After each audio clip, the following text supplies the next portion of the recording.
Hello दोस्तों, मैं हूं अभिषेक और आज के इस वीडियो में हम डिस्कस करने वाले हैं कि देसी ब्रीड में जितनी भी मुर्गियां होती है आखिरकार उनकी चोंच क्यों काटनी पड़ती है और पोल्ट्री फार्मर को डीबेकिंग करने से क्या क्या फ़ायदे होते हैं। तो ये वीडियो काफ़ी ज़्यादा इंफॉर्मेटिव होने वाली है, तो वीडियो को अंत तक पूरा देखिएगा। साथ ही साथ वीडियो को लाइक और चैनल को सब्सक्राइब जरूर कर दीजिएगा, क्योंकि आपके लाइक और सब्सक्रिप्शन से ही पोल्ट्री रिलेटेड और अच्छी वीडियो बनाने में हमें मोटिवेशन मिलता है। तो चलो वीडियो शुरू करते हैं। सबसे पहले तो एक बात को समझ लीजिए कि देसी ब्रीड में जितनी भी मुर्गियाँ होती है, डीपी हो, डीपी क्रॉस हो, गावरान हो, पाथर्डी हो, गावरान पाथर्डी हो, कड़कनाथ हो, सुवर्णधारा हो या फिर ग्रामप्रिया हो, इन सभी नस्ल की चोंच एक सर्टन एज होने के बाद हमें काटनी पड़ती है। उसके क्या कारण होते हैं कि हमें चोंच काटनी पड़ती है? एक बात को समझ लीजिए कि जब कभी भी मुर्गी स्ट्रेस में आती है या फिर एक सर्टन एज पे आती है जवानी के समय में, तो वो लड़ाई करना शुरू कर देती है। तो इसके वजह से मुर्गा काफ़ी हद तक एक दूसरे को डैमेज करती है। तो डैमेज से बचाने के लिए हमें चोंच काटनी पड़ती है।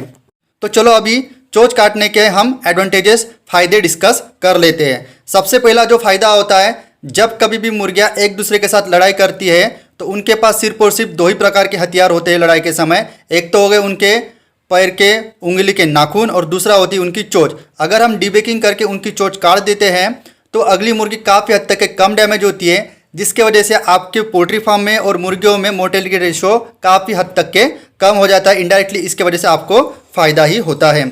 पॉइंट नंबर 2, जब कभी भी आप लेयर पोल्ट्री फार्मिंग की मुर्गियाँ आपने देखी होंगी, वाइट लेगॉन BV 300, तो उसमें जो मुर्गा होता है वो हमारे महाराष्ट्र में कॉकरेज करके बहुत ही फेमस है। उसकी बहुत ज़्यादा फार्मिंग महाराष्ट्र में किया जाता है। तो जब कभी भी आप वाइट लेगॉन BV 300 के मेल की फार्मिंग करोगे कॉकरेज की, तो एज कम्पेयर टू गावरान ब्रीड के काफ़ी ज़्यादा बहुत ही हद तक के वो एग्रेसिव होता है।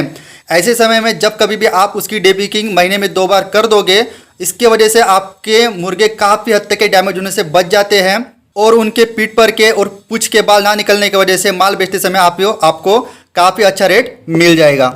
पॉइंट नंबर 3, आपका फीड काफ़ी हद तक के बचेगा। जी हाँ दोस्तों, मैंने ये बात खुद महसूस की है। डीबेकिंग करने के पहले और डीबेकिंग करने के बाद फीड काफ़ी हद तक के बचता है। डीबेकिंग करने के पहले काफ़ी ज़्यादा मुर्गियाँ जो भी फीड होता है वो चुन चुन के खाने की वजह से फीडर से काफ़ी हद तक के फीड नीचे गिर जाता है। लेकिन वही अगर मैं डीबेकिंग करने के बाद, चोंच काटने के बाद की अगर बात करूँ, तो मुर्गियाँ काफ़ी हद तक के चुन चुन के दाना नहीं खाती हैं, जिसकी वजह से आपकी फीड की काफ़ी ज़्यादा बचत होती है और इनडायरेक्टली आपकी प्रोडक्शन कॉस्ट कम आने की वजह से आपको मुनाफा भी ज़्यादा होता है। ये तो हो गई फ़ायदों की बात। अभी थोड़े बहुत प्रिकॉशन की बात मैं आपको बता लेता हूँ। कभी भी आपको अगर चोंच काटना है तो उसके 2 दिन पहले और चोंच काटने के 2 दिन बाद आपको मल्टीविटामिन देना है। दूसरी बात, चोंच आपको हमेशा ठंडे मौसम में, यानी कि एक तो सुबह को नहीं तो रात के समय ही काटना है। देसी ब्रीड में जितनी भी मुर्गियाँ होती है, पहले मैंने नाम गिना दिए, डीपी हो, डीपी क्रॉस हो या फिर जो भी कावेरी ग्रामप्रिया हो, उनकी चोंच आपको उम्र के 8वें से लेकर 10वें दिन में एक बार और 30 से लेकर 32वें दिन में दूसरी बार काटनी है। क्योंकि उम्र के 80 से लेकर 100 दिनों में ये सभी प्रकार की ब्रीड जो देसी ब्रीड होती है वो तकरीबन 1 किलो की बन जाती है।